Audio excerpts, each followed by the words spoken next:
What's going on, guys? Welcome back to the vlog. Today I'm very excited as we are finally going to be working on the RSX once again. Now, we've had a ton of subscribers since the last time I worked on this car, so if you're new to the channel, I want to talk a little bit about it. My grandfather helped us buy this car when I was 17 years old. I've had it for almost 8 years, and unfortunately my grandfather has since passed, but working on and driving this car is my favorite way to remember it. I'm currently in the process of rebuilding my transmission to include a limited slip differential, which was available in the Type R version of this car, which was available pretty much everywhere except the United States. The process is going pretty well, and I'm hoping to have it back on the road early summer. Today we're just going to be taking a look inside the engine bay, tinkering around, and seeing what we can find to clean up.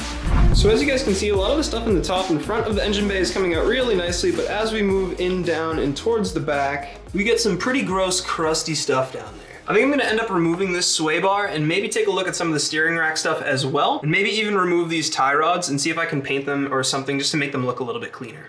As with any old or rusty bolt, we're gonna start off with some PV.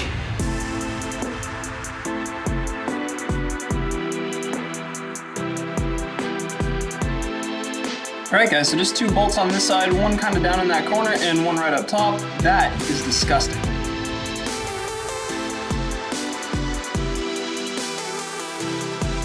Alright guys, so you can see side 1 down there, all set. Side 2 is good down there as well, which means we should be able to reach right down on in here. Oh, maybe there's one more. I thought it would come right up. It did not come right up. Let's try from over here.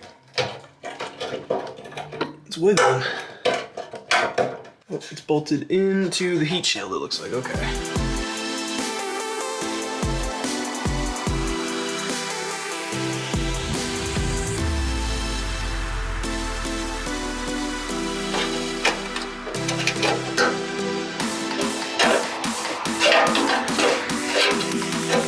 Alright guys, here's the sway bar out of the car, and as you can tell, it is really gross. It is definitely time for a refinish on this piece. Now, in addition to the bar itself, we got this gross area in here that we're going to want to clean and restore as well. Before we get to any wire wheeling or refinishing, however, we are going to want to clean all this up. This is gross. Probably going to take a look at removing both brackets for the steering rack here as well, just to touch that up while we're at it. Just hit this spot with vacuum. It's looking a lot better, but I think we're still going to want to pull all of this bracket stuff out so we can refinish all of this.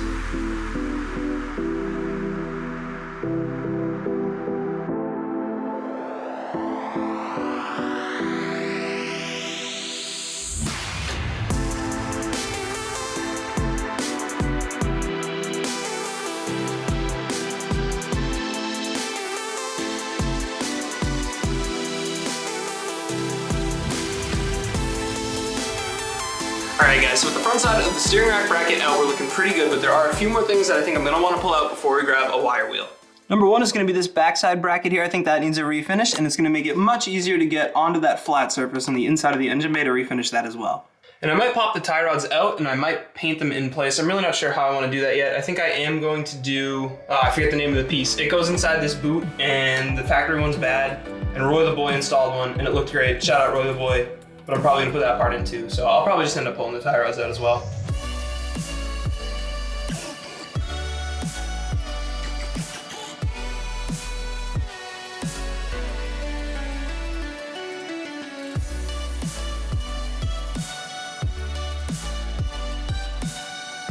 So unfortunately guys, we did end up with a broken bolt. It broke on the way out, which means we're gonna wanna remove the rack in order to get at that and drill that back out. This definitely wasn't the way I was planning on doing this job, but I think it is for the better because this is going to allow us to do the bushings, it's going to allow us to take a better look at refurbishing the outside, and maybe add a couple extra parts as well. You guys didn't see this, but I just spent a ton of time researching a whole bunch of different parts, and I'm really happy with the list I put together. It is getting a little late where I live, otherwise I would go outside and wire wheel some of those parts that are over there, but I don't want to wake up the neighbors.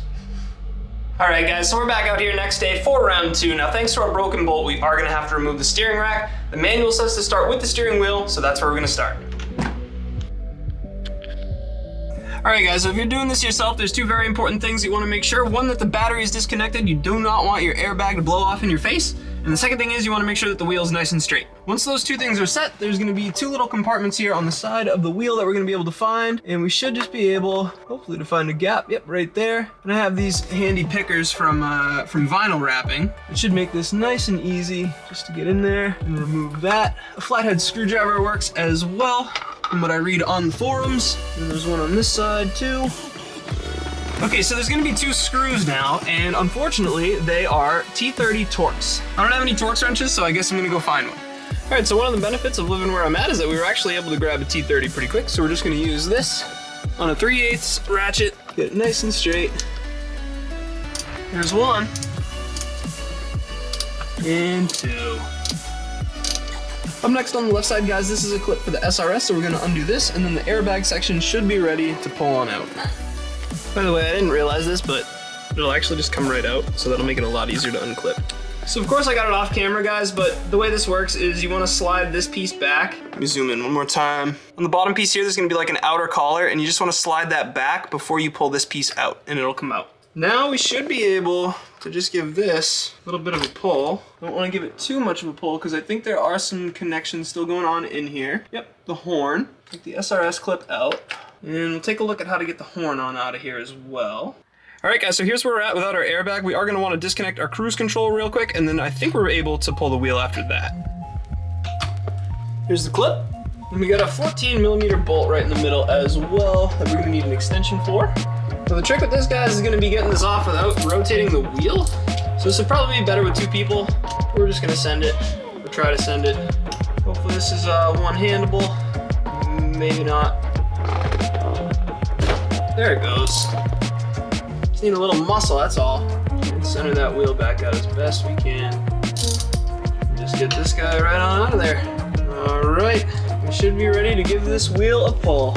Actually, we are not going to go all the way out with this. We're going to put it back in just a little bit so that way when we pull this wheel off, it doesn't, one, hit us in the face, or two, rip up our wires. Thanks to the forums for that. We're going to have to give this guy a couple decent pulls before it comes loose. So here we go.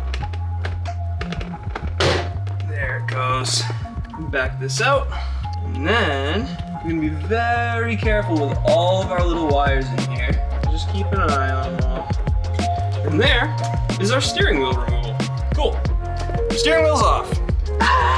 All right, guys, we got the wheel out now. Honestly, I have no idea why the manual says to start with the wheel. I don't think it really matters when pulling the steering rack, but it says to do it, so we did it anyway. I'm really glad we did as well because this thing's getting pretty beat, and I think it's time to either get this thing reupholstered or replaced. I've been looking into some Mugen steering wheels, and I like those a lot, but if you guys have any other suggestions, let me know down in the comments below. All right, guys, so up next, way underneath here, we have our steering joint to undo. There's gonna be two bolts. One's way up there, you can see it.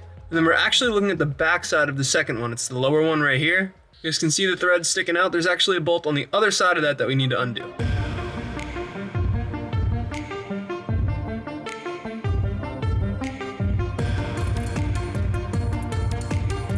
All right, guys, so our fork is nice and loose, which means we're ready to go back into the front of the car, work on the tie rods, and then some of the lines that are connected to the rack.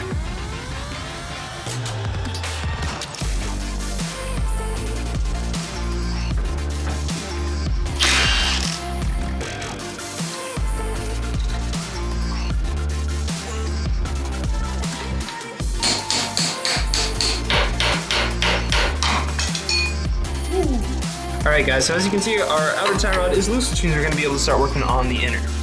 So looking at it from the top, guys, this is the rod that we have loose now. And then way in here, so way down in here is where the inner tie rod mounts, and this is where we're going to want to spin from on a wrench to get this out. There's also a lock washer here that we're going to want to bend back because it bends over the tie rod in order to keep it tight. Alright, so it ended up being the case that it's easier to get at the inner tie rods from the bottom of the car if you take the heat shield off than it is to get at it from the top. So I ended up taking off the heat shield, and now we're ready to get at that inner tie rod.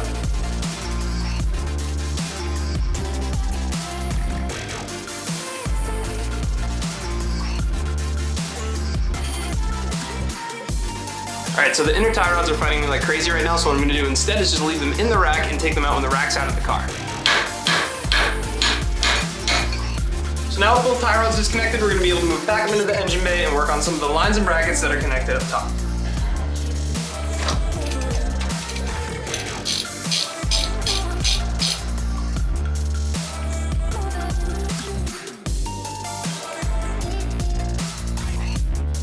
Alright guys, so we have unfortunately hit a stopping point as one of our lines is pretty well seized into the rack. I'm going to want to cut this line and throw a socket onto the fitting, and I don't have a cutting wheel for my drill that would work really well, so I think we're going to call it quits here. If you guys made it this far, I genuinely appreciate it. I have a lot of fun working on the car and even more fun making videos of it, so if you guys do enjoy the video, feel free to leave a like down below, subscribe for more vlogs just like this, and I'll see you guys in the next one. Peace.